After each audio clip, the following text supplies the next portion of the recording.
My name is Joanna. I'm 24 years old, and I live with my parents and younger brother in a small house on the outskirts of Ohio. I have a steady job at an insurance company. The salary isn't high, but it's enough to cover the electric, water, internet bills, and most of the household essentials. In fact, if I hadn't been handling the expenses, the heater would have stopped working last winter. That Christmas Eve, I came home after my shift, still wrapped in my thick coat, with the scent of coffee lingering on my sleeves. The Christmas tree was lazily decorated with old string lights from 3 seasons ago.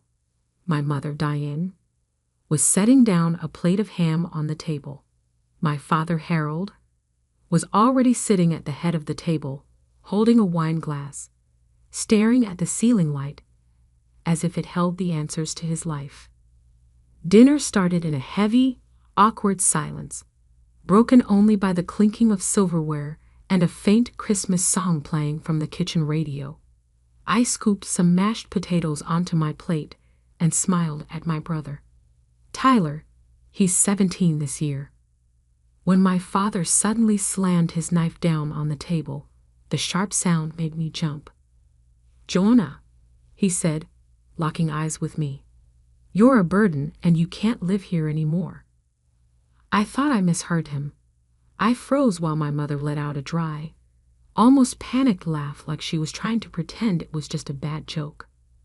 But my father's stare was deadly serious. The room felt frozen. Tyler stopped midair, his fork still holding a piece of chicken. He stared at me wide-eyed as if he couldn't believe what he just heard. I slowly set my fork down. "What did you just say?" "You heard me," he said, his voice low and firm. "You've stayed here long enough. This is my house, and I'm saying enough is enough. You need to move out." I couldn't speak. I hadn't stayed because I needed a place to live. I could afford my own apartment. I could live independently. I stayed because they needed me. Because Dad lost his job 3 years ago, and Mom only works part-time at the high school library. They couldn't keep things going without my contributions. And now, on Christmas Eve, they were treating me like a freeloader. Mom opened her mouth, but Dad cut her off. "I've made my decision, Diane." Tyler looked between them like they were strangers. "If they can kick her out this easily," his voice cracked. "Who's next?" I took a deep breath. I didn't want a scene. I didn't need to shout or cry. If they wanted me gone, I'd leave, but they should be ready for the cost of that decision. I leaned back in my chair, staring at them. All right. Dad smirked slightly like he just won some silent war in his head. Mom kept her head down, silent. Maybe she was stunned, or maybe she stopped caring a long time ago. I got up and carried my half-eaten plate to the sink. I didn't want to spend another minute at that table. Before leaving the kitchen, I turned to Tyler and gave him a small nod. He was the only person left in that house I cared about. No one said a word, only the clinking of utensils continued, but it seemed like no one had an appetite anymore. I went upstairs, closed my door, and started packing my clothes. No tears, no complaints. They wanted me out, so I would go. But starting tomorrow, that heater would go silent, and this house would truly be cold in every sense of the word. I shut my bedroom door, the creaky hinges sounding like a final goodbye. I wasn't even thinking about arguing or begging. They had made their decision, and so had I. No announcements, no explanations, just action. I pulled my suitcase from under the bed, opened my closet, and began folding clothes. Every shirt, every notebook, every little accessory I had bought with overtime pay, all packed into the silent suitcase. This room once comforted me when the world felt too heavy. Tonight, it was just a shelter for someone no longer welcome. As I folded my last hoodie, a soft knock came at the door. "Joanna." Tyler's voice was barely a whisper. "Did you lock the door?" I walked over and opened it. He stepped in, shoulders hunched against something bigger than the winter cold. "Are you really leaving?" I nodded. "They said it, didn't they? And I have no reason to stay." Tyler sat on the bed, looking around the now empty feeling room. "But if you go, who's going to pay for the electricity? The internet? You know, they can't afford it." I didn't answer right away. Tyler wasn't stupid. He knew. And that's what scared him. I wasn't just his sister. I was the lifeline this house clung to. "I know," I said softly. "But I can't live my whole life as a walking wallet, Tyler. I deserve to breathe too. I deserve a real life." He was silent for a long time before he whispered, "I want to go with you." I froze. "You can't," I said gently. "You're still in school. You're still a minor. They won't let you leave." "Then what about you? Where will you go? Who will you stay with?" he asked quickly. Like if I didn't have a perfect plan, I shouldn't leave at all. I exhaled. "I'll stay at Marissa's for a few days. I have enough saved to rent a small place. I always had a plan. I just didn't expect to use it this soon." Tyler stared down at his lap, hands clenched into fists. "They don't deserve you. They don't know what you've sacrificed." I sat next to him, resting my hand on his shoulder. "That doesn't matter anymore. What matters is that you don't get dragged down too. Just hold on a little longer. Once you're old enough, I'll help you get out." He nodded slowly, like he was committing my words to memory. "You'll still text me, right?" "Every day." I smiled, soft as a promise. As Tyler left the room, he glanced back at me one last time. There was something in his eyes that twisted my chest. Not just sadness, but the awful realization that from now on, he would live with two people who no longer acted like parents.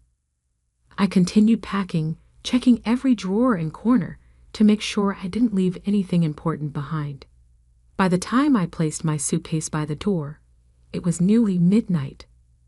The whole house was dead silent, like no one had ever lived here at all.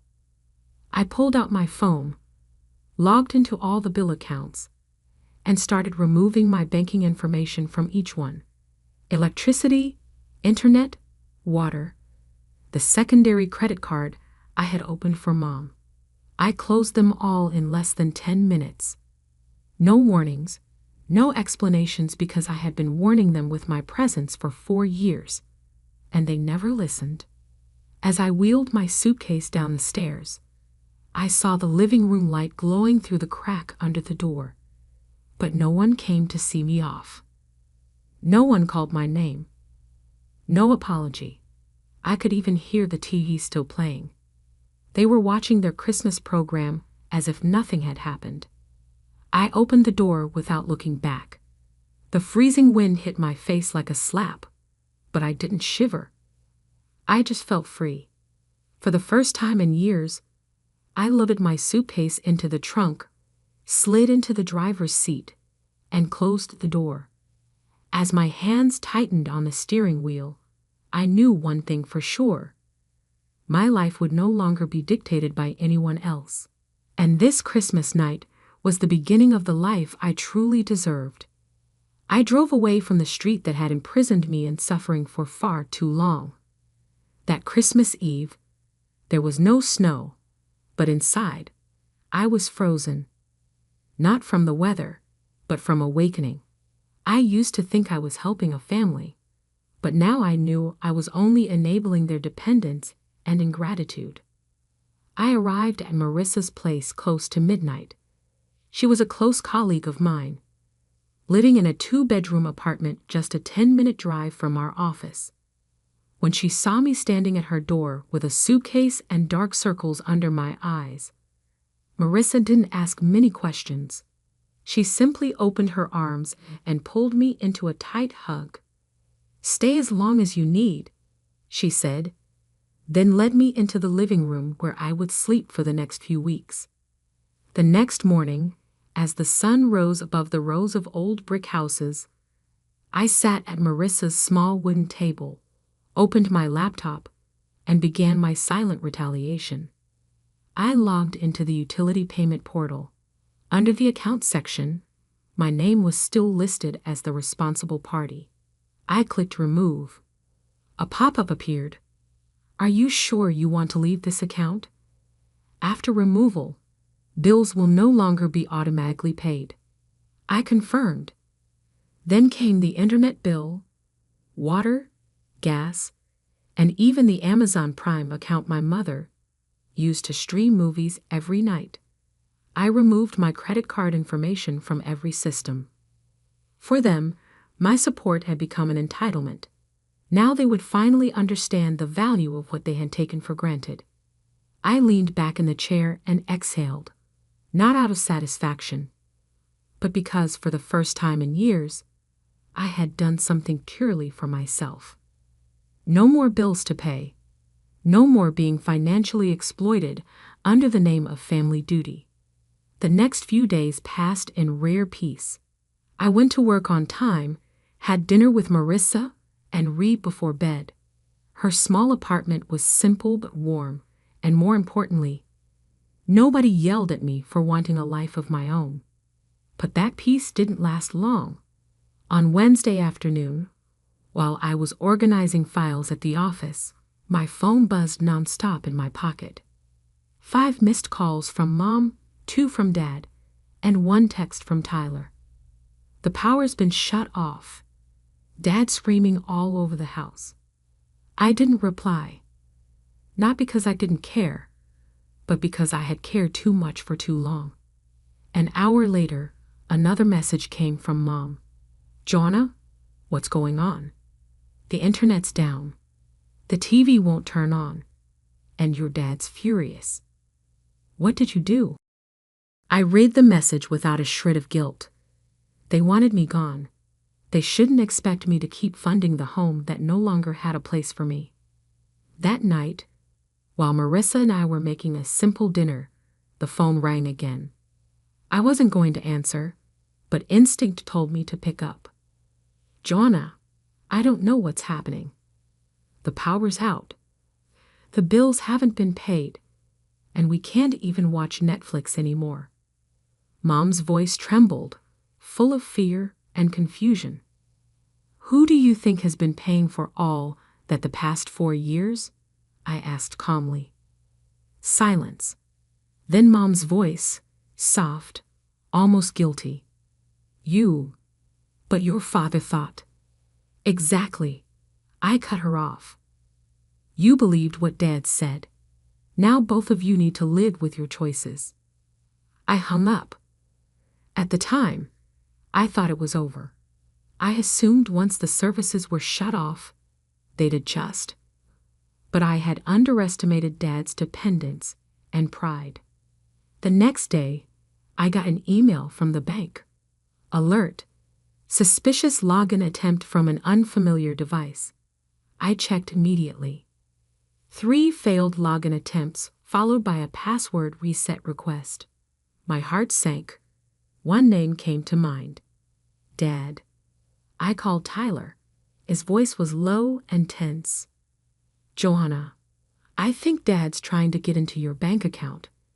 I saw him holding Mom's old notebook where she wrote down passwords. I gripped the phone tighter. "Thanks, Ty. I'll take care of it." I sat down and began changing every password. Bank accounts, emails, streaming services, even food delivery apps.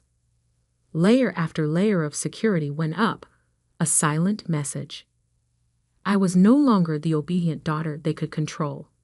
I thought after updating everything, activating 2-step verification, and removing all access, it would end. I hoped they would learn to fend for themselves. but I was wrong. My family didn't know how to live without someone to blame.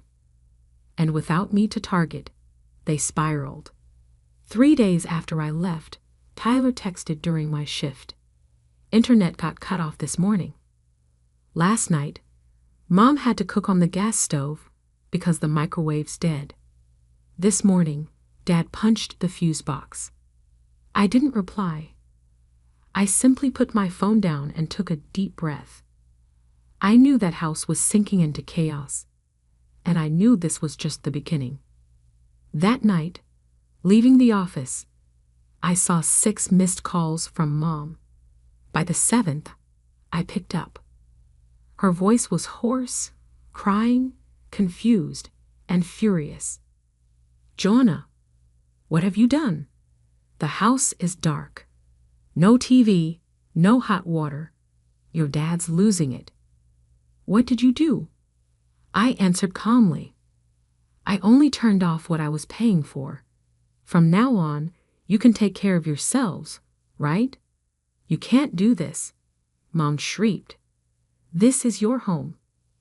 I pressed my lips together, steadying my voice. "No, it's the place where Dad kicked me out. Remember? I'm just following orders." Silence. Only heavy breathing came through the line. Finally, she whispered, "Your dad thinks you're trying to get revenge." I let out a dry, exhausted laugh. "No, Mom. I'm just living my life. What bothers you is that I'm no longer living it for you." I hung up before she could say another word. I didn't need to explain any more. They were used to my silent endurance. Now they would have to get used to my silent absence. The next morning, another alert from the bank.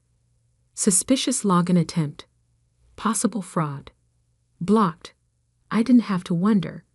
The only person desperate enough to hack into my accounts was Dad. I immediately called Tyler. He whispered when he answered, his voice full of worry. "Joanna, I think he's digging through Mom's old notebooks. He keeps yelling that he needs to get back what belongs to the family." I closed my eyes, feeling a painful tightness in my chest. "Did you see him using the computer all morning? He keeps trying to log in and cursing when it fails." I chuckled bitterly. "Good, the alerts are working."